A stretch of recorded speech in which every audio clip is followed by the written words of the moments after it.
अगर होर्मुज और ज्यादा दिन बंद रहता है तो दुनिया का भी दबाव अमेरिका के ऊपर लगातार बढ़ता जाएगा कि भाई आप ये जो नाकेबंदी है, जो आपने यहाँ पे नेवल ब्लॉकेड लगाया है, उसको खत्म करिए।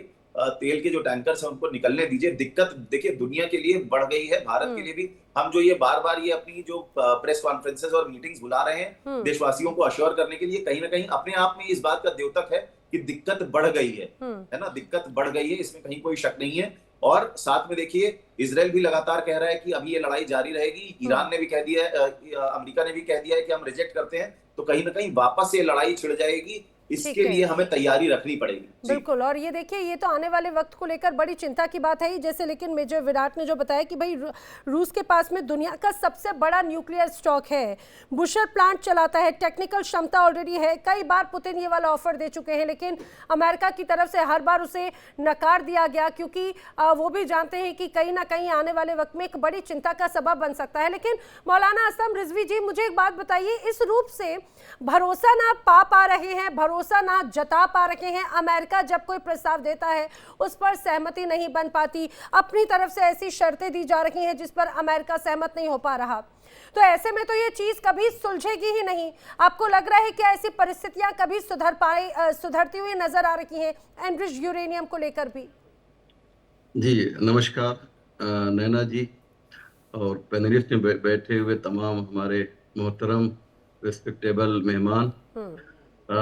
एक सबसे बुनियादी और अहम सवाल मैं आपसे और आपके पैनलिस्ट से और आपके दर्शकों से करना चाहता हूं कि ये अमेरिका को इख्तियार यूएन ने दिया है, किसने दिया है कि वो किसी मुल्क के बारे में ये कहे कि ये मुल्क एटम बम रख सकता है और ये मुल्क नहीं रख सकता है। इजराइल को रखने का पूरा हक है, ईरान को रखने का हक नहीं है।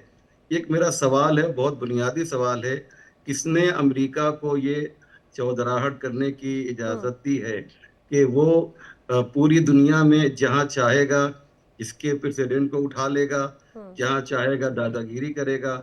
ईरान तो अमेरिका के इलाके में नहीं गया है। आपने ब्लॉकेट जो किया है वो ईरान के एरिया में आके, होर्मुज दुनिया जानती है कि वो ईरान की प्रॉपर्टी है और ये इंटरनेशनल कानून के तहत होर्मुज जो है वो आबरा ईरान से रिलेटेड है। तो आप ईरान के करीब आए, आपने ब्लॉकेट किया, एक बात। दूसरी बात ये कि IAEA ये जो ऑर्गेनाइजेशन है, इसमें जो है इसका क्या काम है? अगर अमेरिका ही ये फैसला करेगा कि साहब ईरान के पास है या नहीं है, तो IAEA को बंद कर देना चाहिए। इस पे एवरी मंथ करोड़ों रुपए खर्च होते हैं। लेकिन यहाँ पर तो मौलाना साहब IAEA को भी कहाँ पर परमिशन देता है ईरान? अगर नियत साफ होती तो उसको एक तरह से उसको बाउंड थोड़ी ना किया जाता, उसे अपनी ये एंट्री ही नहीं दी जाती है, खासतौर से ईरान की तमाम बाउंड्री एरियाज में। ईरान ने हमेशा ये कहा है कि IAEA को जब आना हो तो आए, सिर्फ जंग के मौके पर IAEA को ईरान ने रोका था, और वो भी इसलिए कि वो उस मौके पर IAEA का जो हेड था, ईरान का कहना ये था कि वो हमारी खबरों को जो है यहाँ से वहां तक कह रहा था। ईरान ने ये बात ऑफिशियली कही है, आप चाहें तो गूगल करके चेक कर सकती हैं। और सबसे बड़ी बात ये कि ईरान ने इस मसले को तकरीबन मान लिया था। बराक ओबामा के साथ जो 5+1 जो कंट्री की जो मीटिंग हुई थी, उस मीटिंग में ईरान ने तकरीबन इस बात को एक्सेप्ट किया था कि हम लोग इसमें बात करने के लिए तैयार हैं। लेकिन जब डोनाल्ड ट्रंप आए तो उन्होंने उस पेपर को फाड़कर फेंक दिया और ये कहा कि बराक ओबामा का ये कॉन्ट्रैक्ट मुझे मंजूर नहीं है। अब ये बताइए कि ईरान ने तो खुद चाहा कि भाई, और ईरान आज भी कह रहा है IAEA को कि आओ आकर जो है तुम चेक करो, और 2 महीने पे 3 महीने पे एक बार आके चेक किया करो, और आकर ये देखो कि हम लोग ये काम जो कर रहे हैं ये इंसानियत के लिए कर रहे हैं या इंसानियत की तबाही के लिए कर रहे हैं। लेकिन मौलाना असलम साहब, इंसानियत के लिए अगर कर रहे हैं तो उसके लिए तो 3 से 5% भी यूरेनियम संवर्धन मोर देन सफिशिएंट है ना। उसके लिए 60% की अगर आवश्यकता, और उसे अगर छुपाएं और वहां पर पाबंदियां लगाएं तो लोग सवाल तो पूछेंगे। जी, इस पर भी एक बहस हो रही है पूरी दुनिया में कि क्या 60% अगर आपने अफजूदगी कर ली है तो उसके बाद क्या बम बनाया जा सकता है? नैना जी प्लीज चेक कीजिएगा, 60% तक अगर आप पहुंच रहे हैं तो प्लीज चेक कीजिएगा कि बम नहीं बनाया जा सकता है, वो लास्ट स्टेज है। हाँ, इसके बाद 90% के तक लिए होना तो चाहिए। आईएई इसीलिए तो है ना, हर 2 महीने पर वो आए और आकर चेक करे ईरान ये कह रहा है। लेकिन आपका जो ये जो सवाल है वो बहुत अच्छा लगा मुझे कि ये जो ईरान कर रहा है क्यों कर रहा है। ईरान को ये हक नहीं है कि चलिए अगर बम बनाना भी चाहता है, इसराइल के लिए एक मुल्क भी नहीं कह रहा है, इसराइल के लिए कोई नहीं कह रहा कि साहब उसने तो एटम बम बना लिया है, उसके खिलाफ एक बात कोई नहीं कह रहा है। हमारे महान भारत ने जब एटम बम बनाया था तो यही अमेरिका था, इसने सैंक्शन लगा दिया था भारत के ऊपर। लेकिन इसराइल ने, सब जानते हैं कि बम बनाया है, लेकिन आज तक एक सैंक्शन भी अमेरिका ने लगाया नहीं। ये जो दोहरी पॉलिसी है, बल्कि दोहरी पॉलिसी है, दुनिया इस पर आए बहस करे कि तो ईरान मौलाना पर साहब फिर बगैर तो आप ये क्या एक्सेप्ट कर रहे हैं क्या कि ईरान ये बनवाना चाहता है खास तौर से न्यूक्लियर बम, क्योंकि 60% हो चुका है और बहुत ज्यादा वक्त नहीं लगेगा 60 से उसको 90 पहुंचाने में। मैं यही कहना चाह रहा हूं कि ईरान के जो सुप्रीम लीडर अयतुल्ला खामनाई जो शहीद किए गए, उन्होंने ये फतवा दिया है कि चूंकि ये इंसानियत के लिए घातक है एटम बम, इसलिए हमारा जो शिया मजहब और धर्म ये कहता है कि एटम बम बनाना हराम है। अगर आप मुझे परमिशन दें तो मैं आपको उनका वो फतवा जो है, जो अयतुल्ला खामनाई ने दिया है, मैं उसका उर्दू, इंग्लिश और पर्शियन तीनों लैंग्वेज में भेजने के लिए तैयार हूं। कहने का मकसद ये कि ये ईरान पर एक बहाना है। अमेरिका को ईरान की जो चौधराहट अमेरिका के जमान में बर्दाश्त नहीं है और ईरान को अमेरिका की चौधराहट बर्दाश्त नहीं है। मसला एटम बम का नहीं है, मसला ये है कि ईरान पर अमेरिका का जो कब्जा था वो इनकलाब के बाद खत्म हो गया। वो चाहता है मुख्तलिफ बहानों पे कब्जा करना। ठीक है। अच्छा रवि करकरा जी, मैंने आखिर में आपसे सवाल इसीलिए लिया क्योंकि अमेरिका की तरफ से अगर आप वहां से कनेक्टेड हैं तो बहुत ढेर सारी चीजें क्लियर होना बहुत जरूरी है। देखिए, लोगों के मन में शंकाएं हैं, ईरान को लेकर तो बड़े आरोप लगते रहे। ईरान अमेरिका के आगे बहुत एक छोटा सा हिस्सा है, एक बहुत छोटा देश है। उसकी अगर मिलिट्री ताकत की बात करें, आर्थिक व्यवस्था की बात करें, तो वो अमेरिका के आगे कहीं से कहीं तक नहीं लगता। लेकिन तमाम सारी ताकतें ईरान के अगर अगेंस्ट यहाँ पर नजर आती हैं और वो भी एनरिच्ड यूरेनियम को लेकर, तो भरोसा तो अमेरिका पर भी नहीं किया जा रहा। वो अमेरिका जिसने अभी हाल ही में वेनेजुएला का 13.5% तो एनरिच्ड यूरेनियम निकाल ही लिया, वो अमेरिका जो लगातार दूसरों को कंट्रोल करने की कोशिश करता है, कैसे दुनिया का कोई भी देश अमेरिका पर भरोसा करेगा? ईरान नहीं हो रहा तैयार, बड़ी शंकाएं हैं। देखिए नैना जी, एक्चुअली बहुत ही इम्पोर्टेंट सारे पॉइंट्स आए हैं जो सारे ऑनरेबल पैनलिस्ट ने बोले हैं, क्योंकि एक एक पॉइंट बहुत सटीक है। और एक चीज़ जो आपने अभी बोली है बहुत इम्पोर्टेंट है समझने के लिए कि आज ईरान के पास जो न्यूक्लियर कैपेसिटी है वो कहाँ से आई। अगर आप 1980s में जाएं, एक खान को देखें, वही कंट्री है जो आज बैठ के पीस भी प्रोसेस नेगोशिएट कर रहा है। तो ये तो सबको पता है कि यूएसए की आज से नहीं, हमेशा ही एक दोगली जो उनकी पॉलिसी रही है, चाहे वो ट्रम्प हो और चाहे कोई भी हो। जो अभी सर ने एक और इम्पोर्टेंट बात बोली है कि जब इंडिया ने जब किया था न्यूक्लियर टेस्ट, तो आपको पता है क्या सैंक्शंस कितने ज़्यादा फेस करने पड़े। पर सबसे बड़ा दिक्कत जो है वो आपको समझना पड़ेगा कि ये जो बीच में जो पूरी जो हमारी ये जो पॉलिटिक्स है वो एनर्जी पॉलिटिक्स है। कि ग्लोबल एनर्जी सप्लाई जो है, जब तक हम लोग ऑयल एंड गैस पे डिपेंडेंट रहेंगे तब तक ये एनर्जी क्राइसिस हमेशा रहेगी। और इसीलिए आपने देखा कि प्राइम मिनिस्टर ने भी बोला है कि ग्रीन हाइड्रोजन पे जाइए, रेन्यूएबल एनर्जी पे जाइए, सोलर पे जाइए। तो ये एक काइंड ऑफ अब अंग्रेजी में से डॉगमा कहते हैं, हिंदी का मुझे शायद आ जाएगा इसका वर्ड।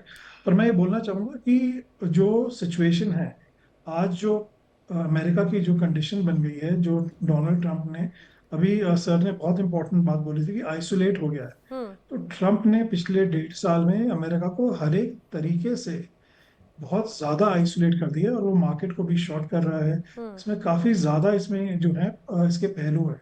पर जब तक, अब देखिए ईरान का अब जो सबसे बड़ा जो चैलेंज बन गया कि ईरान कि अब सारी दुनिया, चाहे कोई भी हो, चाहे वो P5+1 अभी ने बोला, जो उन्होंने अभी बताया कि JCPOA के बारे में, तो आई थिंक द इशू ये है कि ईरान ने जो किया अभी GCC में, जो बहरीन पे बम्बार्डमेंट की है, UAE में की है, सऊदी में की है, उसके बाद जो है वो भरोसा जो है वो बिल्कुल डगमगाया हुआ है कि अब वो लोग कह रहे हैं कि अब तो और भी ज्यादा जरूरत है कि इसको जो है इनरिचमेंट जो है उसको, चाहे अब मुझे तो लगता है कि अगर रशिया के साथ आपने एक सवाल पूछा था कि रशिया को के पास जाएगा ये, आई थिंक दुनिया के पास आज जो है ना कोई ऑप्शन नहीं है, क्योंकि जो जहाँ पे नेगोशिएशन जो होगी वो यही होगी कि हमको ईरान से जो है निकालना पड़ेगा, क्योंकि उसमें जो है ईरान ने चाहे कोई भी सर्कमस्टांसेस हो तो उसमें एक इररिस्पॉन्सिबल एक्टर की तरह ईरान अगर उभर के आया है, तो काफी चीजें ईरान ने काफी रिस्पॉन्सिबली भी की हैं, ऐसा नहीं कि नहीं की हैं।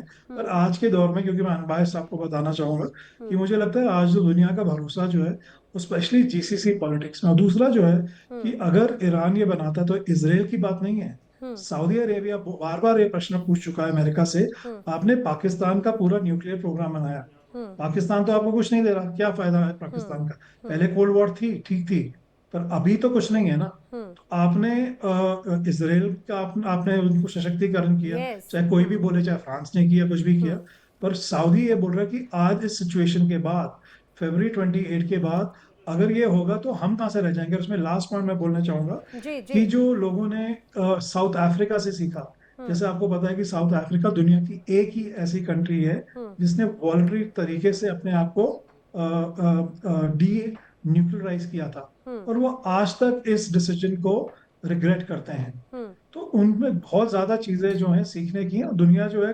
कॉन्ट्रडिक्शन से ही है, पर अल्टीमेटली देखिए जिसके पास एनर्जी कंट्रोल में होगा वो जो है रीजन, वो जब तक हम लोग दुनिया में जब तक ऑल्टरनेट रेन्यूएबल एनर्जी के सोर्सेज नहीं लाते, ग्रीन एनर्जी के सोर्सेज नहीं लाते अच्छी तरीके से, जो चाइना कर रहा है और इंडिया भी कर रहा है, इंडिया एक्चुअली नंबर 3 है अभी रेन्यूएबल एनर्जी में, तो अब तक ये चलता रहेगा। पर अभी जो है सिचुएशन मेरे हिसाब से, जितनी मेरी थोड़ी बहुत रीडिंग है, उसमें मुझे यही लगता है कि दुनिया के पास चॉइस नहीं है, वहां पे रशिया के पास उनको जाना पड़ेगा। और इसीलिए आपने व्लादिमीर पुतिन का भी आपने अनाउंसमेंट सुनी है कि we are going to conclude the Ukraine war. कोई ना कोई बहुत ज्यादा पीछे बैकग्राउंड नेगोशिएशन चल रही हैं, और ये चल रही है, और ईरान को भी, ईरान जो है अंदर से अगर उनको दोबारा अपने आप को रीबिल्ड करना पड़ेगा तो कॉम्प्रोमाइज तो कर, आप खींचती रहिए वॉर, पर जो ईरान यही को तो सबसे बात बड़ा है। थ्रेट है कि ये वॉर जो अगर खींचेगी तो लोग कहाँ जाएंगे। अभी तो और फूड वॉर तो क्राइसिस है, खिंच रही, लेकिन क्या वाटर वॉर एंड क्राइसिस है। होने की कोई गुंजाइश नजर आ रही है? सबसे इंपॉर्टेंट बात तो ये हो जाती है रवि जी कि वॉर खींचना कोई नहीं चाहता, लेकिन क्या वॉर एंड कोई करना चाह रहा है? क्या आप बात कंक्लूड कर रहे थे जी, फिर मैं राजन देखिए सर मैं ये कह रहा हूँ कि वॉर जो हमेशा मैंने इंडिया यूएस के बारे में भी काफी बोला था, वॉर तभी कंक्लूड होगी जब इकोनॉमिक स्ट्रेस पड़ेगा लोगों पे, उनके पास कोई चॉइस नहीं बढ़ेगी, रशिया को अमेरिका को बीच में लाना पड़ेगा, क्योंकि रशिया चाइना मिलके ही ईरान पे प्रेशर डालेंगे to conclude and say that आपको denuclearize, at least low down your uranium level जो है वो करना पड़ेगा। इसीलिए तब ईरान दोबारा बढ़ेगा। ईरान के अंदर से इकोनॉमिक स्टेबिलिटी बहुत ज्यादा, इकोनॉमिक ठीक है। सिचुएशन बहुत खराब है। ठीक है। अच्छा, धन्यवाद। लेकिन राजन सर, यहाँ पर अगर रवि जी कह रहे हैं भाई कि अभी वॉर को कंक्लूड करना पड़ेगा, लेकिन वॉर सिर्फ एक हिस्से पर थोड़ी ना है, सिर्फ ईरान, अमेरिका या इजराइल के बीच का ये तनाव थोड़ी ना है। दुनिया के अलग अलग मोर्चों पर, जहाँ पर एक जगह पर आग थोड़ी सी ठंडी होती है, दूसरी जगह पर माहौल गर्मा दिया जाता है। हमने देखा इसके पहले कई जगहों पर भी, उसमें एक बहुत बेहतर उदाहरण रूस और यूक्रेन का है। 4 साल हो गए हैं सर, 4 साल में तो अभी स्थितियां बदली नहीं, और उसमें एक बड़ा कंपटीशन अमेरिका को रशिया की तरफ से ही मिलता रहा। रशिया एक छत्र के जैसे हमेशा लड़ाई लड़ रहा है, उसमें एक तरफ पूरी नाटो कंट्रीज हैं, अमेरिका का बड़ा सपोर्ट है, बाकी सब जगहों से तमाम इतने रिस्ट्रिक्शंस हैं। लेकिन क्या इन तमाम परिस्थितियों का ही अब ये कहा जाए कि गेंद रशिया के पाले में और रशिया अब उसे एनकैश करना चाहता है? देखिए, रशिया मौके का फायदा उठा रहा है, और उसमें मतलब अपने इंटरेस्ट में, और उसमें कोई बुरी बात भी नहीं है, हर देश मौके का फायदा उठा रहा है। और एंड ऑफ द डे मैं थोड़ा सहमत हूं जो प्रीवियस स्पीकर ने बोला कि Russia will have to come in, as will China. इस संदर्भ में जो अभी ट्रंप जा रहे हैं चाइना, मतलब 13 से 15 समथिंग कुछ दिनों के बाद की डेट्स हैं, आई फाइंड कि वो जो मीटिंग है काफी मतलब महत्वपूर्ण है, in case he can get China to back off और at least lay low this thing. And दूसरी तरफ रशिया ऑब्वियसली बड़ा क्लियर है कि भैया तुम यूक्रेन में जो मैं कर रहा हूँ मेरे को करने दो, let it this thing, it will be good pro this thing for Iran this thing. तो ये end of the day reset होना है, अभी नहीं होगा, 4 महीने बाद होगा। एंड आई फुली एग्री कि इस वक्त इकोनॉमिक डिप्राइवेशन की स्टेट बहुत ज्यादा ईरान के अंदर पहुंच गई है, ईरान के अंदर पहुंच गई है। मौलवी साहब ने बात करी थी कि किस मुल्क को ये हक है या ये, देखिए दुनिया में ना ये हक की बातें थोड़ी सी मतलब बात नहीं बनती। जब से इंसान पैदा हुआ है तब से जिसकी लाठी उसकी भैंस चल रही है, जी। कोई नई बात नहीं है ये। मतलब ये अगर आप हिस्ट्री की बात कर रहे थे तो हिस्ट्री इसी चीज की है। और वैसे भी ईरान एक मुल्क है, पर ईरान एक इस्लामिक मुल्क है, और इस्लामिक मुल्क में मुल्क की जगह ही नहीं होती। उम्मा, जिसको एक ट्रांसनेशनल मतलब आइडेंटिटी बोला जाता है, जो वो मुल्क से कहीं ऊपर होती है, वो कहीं ऊपर होती है।